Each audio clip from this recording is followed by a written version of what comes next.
Hi, and welcome back to another monthly market update for the Columbus, Ohio real estate market. I'm Ryan Deeter with Key Realty, and in today's video, we do a deep dive into September 2024 as we're headed into, or really in the middle of fall market, going into the winter market here shortly in Columbus. Now, last month, if you were following along, we showed that we saw some of the lowest appreciation rates we've seen in Columbus, Ohio for a long time, really since the 2010-12 crash. And I wanted to explore this month. Is this a trend we're going to continue to see, or is this just a little bit of an anomaly one month and we're going to come right out of it? So stay tuned as we jump into the numbers today, and you can find out for yourself.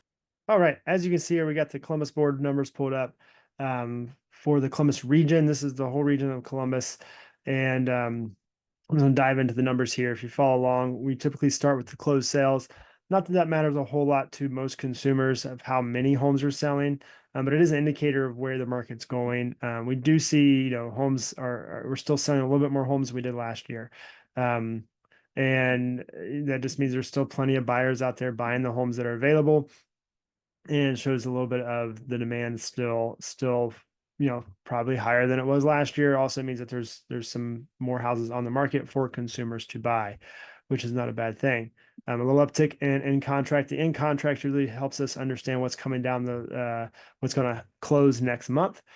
Typically, it's always a little higher because there's always homes that fall out of contract and don't sell, but we'll probably be roughly that same number we saw this month essentially. And so we saw a little bit higher again as last month. So we're seeing, still plenty of buyers out there buying the houses that are available.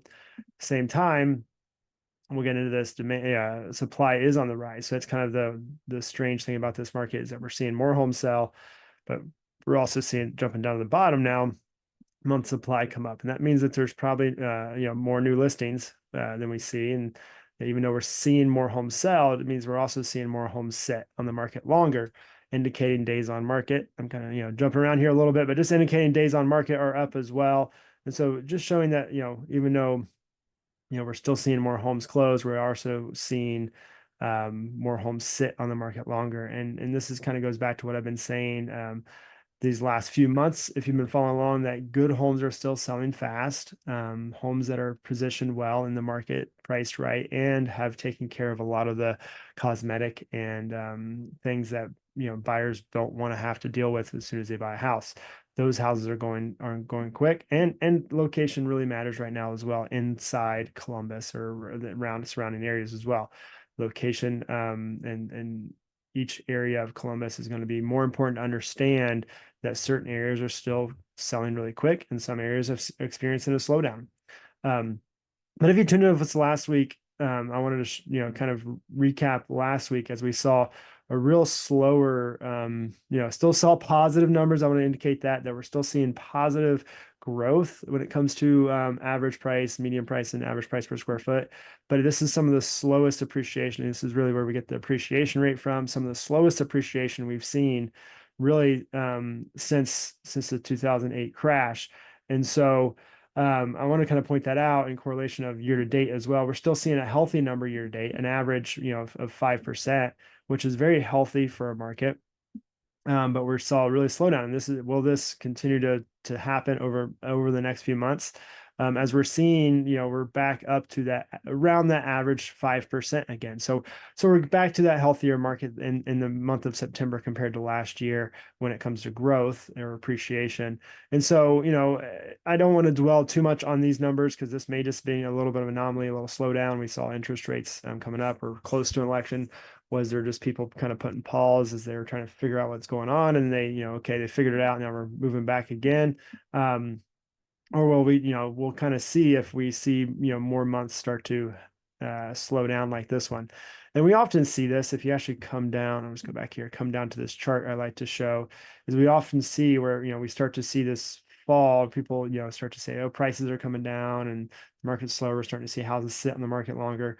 Buyers start to get aware of that and say, oh, there might be opportunity right now. And so they, there's a little bit of talk, amongst, realtors and the media and all that stuff. People start saying, hey, there may be opportunity for a buyer right now. And, okay, the buyers, listen to, the ones that are savvy listen, and we start to see an uptick a little bit. And, we may see that now. We'll see if that's just a a one time. Typically we're going to continue to see that go down through January. So I don't expect, that uptick to come up, this line to go up and to the right until we start hitting the spring market. But you will see it, flatline a little bit, maybe come down again next month. So just kind of indicate there. So the things I want to recap are, we're seeing, modest growth still, healthy growth month or year over year and year to date. So we're around that 5%. So nothing crazy, we're not seeing that, crazy, let's go. Actually, I think I have 2019 or 2021. There's 2019, 21 here, 21, where we saw, 12%, 8%. So almost an average of 10%. Average, year to date, we're seeing, over, average over 13%, which is, a very quick appreciation and in some ways unhealthy to grow that fast in any market when you, this it's what's caused the gap between the haves and have-nots. It makes it harder for people who have a desire to become buyers or homeowners. That it makes it much harder for them to attain that possibility. So what I want to point out is that we're kind of getting back to that. Really, the numbers are showing, and the monthly supply of inventory is where I want to kind of talk about here. Is that we're back to that 2 month supply. Sorry about that. 2 month supply of inventory here. And we're getting back to that number of supply. And real estate comes down to supply and demand. How much demand is there and how much supply? If the supply, comes in and outweighs the demand, obviously prices are going to continue to slow or even, potentially go backwards.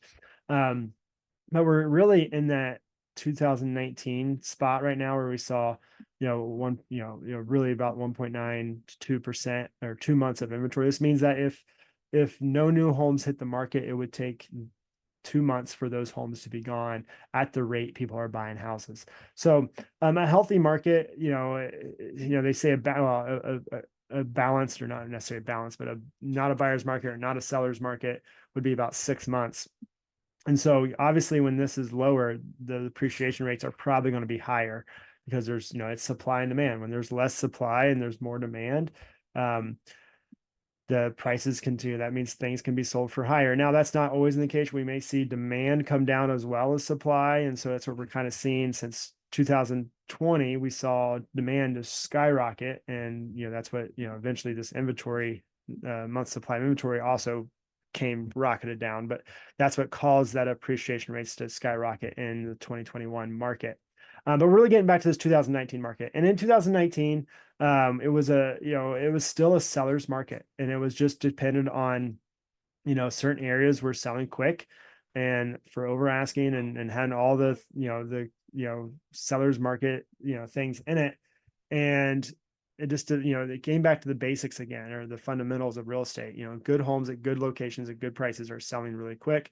Overpriced homes that need work and that, buyers don't, things that have in it that the buyers don't want, sit on the market longer. And that's what we're seeing right now. We're seeing a lot of homes, and we're talking about seeing more homes on the market. We're seeing a lot of homes that just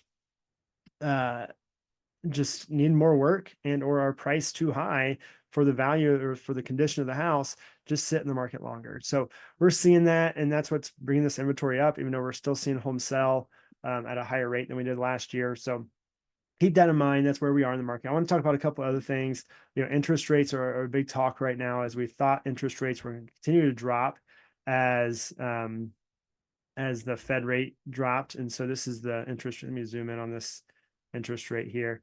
You can see as we zoom in that we actually saw them drop and then come back up over the last few months, or really the last few weeks. And what happened here is the Fed rate, drop. This was built in to the anticipation of the Fed's dropping rates. We talked about that last week. If you want to talk about more, but then we've seen a little spike here, and there's a lot of factors to this, and a lot of people are there's a lot of talk about what's causing this, and there's a multitude of things. But just keep in mind that it doesn't always come down to what the Federal Reserve's doing and simple things. There's a lot of factors when it comes to mortgage rates, and that's why it's hard just to say, we got to wait until mortgage rates come down. They're coming down.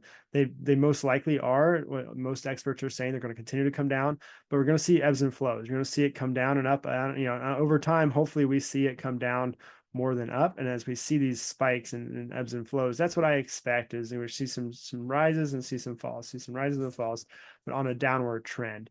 And so don't expect, don't be shocked when we see stuff like this. Now this is a pretty high spike, so people are shocked about this, that it was this high, but I do anticipate we start seeing this slowly come down.